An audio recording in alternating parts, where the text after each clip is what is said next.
having, you know, like-minded people around you, to where, but yet being laid back enough to where if you're just completely stuck on one thing and you need to just get up and go talk to somebody, they're glad to talk to you. It's like, you know what, I need a break too, or let's go grab a coffee, or, you know, just not being, you know, stuck in that cubicle where you're just, you have to do your work and that's it. You know, if 4 o'clock in the afternoon, you want to grab a beer? Yeah. Grab a beer. Okay. You know. Are there any projects who are born here thanks to the I'm sure there social have been, emulation? Or? I'm sure there have been many projects that have come out of. I off the top of my head, I don't have any, but given the collaboration that goes on here and just help, a lot of it I'm not aware of because it happens amongst the people, you know, and I'm, you know, doing my thing as a general manager of Citizen Space and whatnot. And that's the thing, it's just being able to produce that environment to where people can do as they need.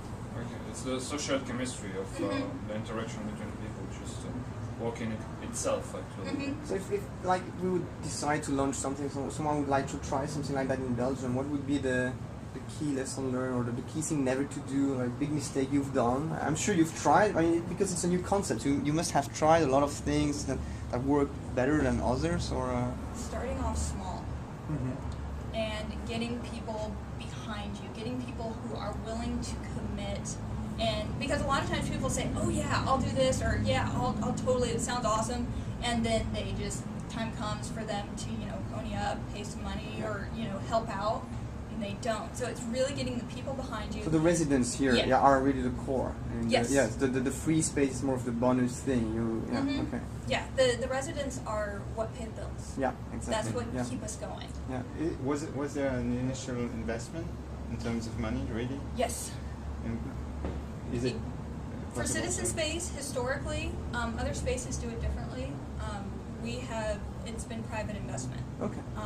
Chris Messina and Tara Hunt both have put in a lot of personal money into this place to make it go. Yeah, I guess even office space in San Francisco is not the cheapest place in the world, right? So no, it's not. I mean, there's some basic things you need to get going, and it's really tough with trying to get, like, say, a loan from the bank or whatnot, and be very wary of that.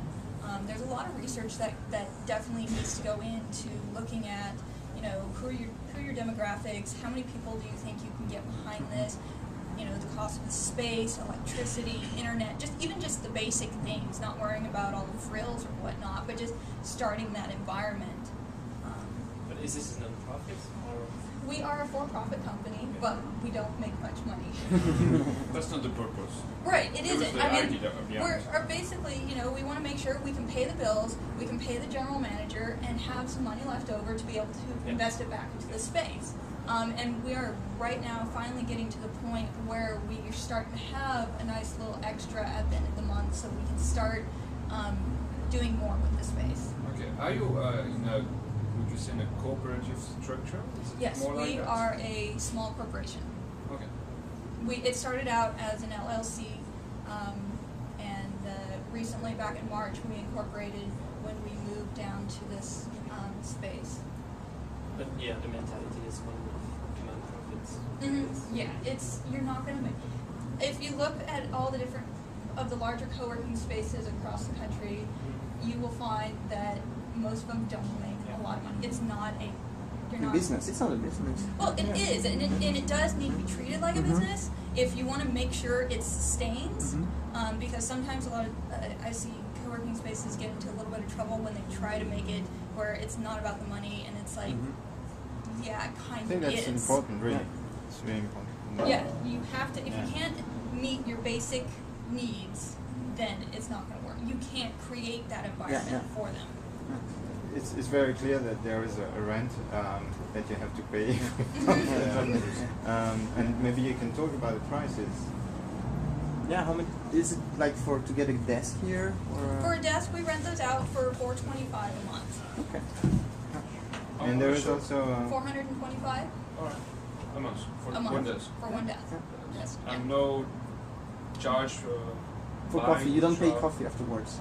Coffee is included. Yeah. Yeah, megabytes, coffee. We have the basics. We don't, sometimes we don't go out and buy snacks anymore, or whatnot, because we've gotten larger. It's just that's gotten beyond what we can afford right now. But we provide coffee. We have a coffee maker, so people can make coffee. It's not, you know, exactly. Yeah. it's the basics of what you need.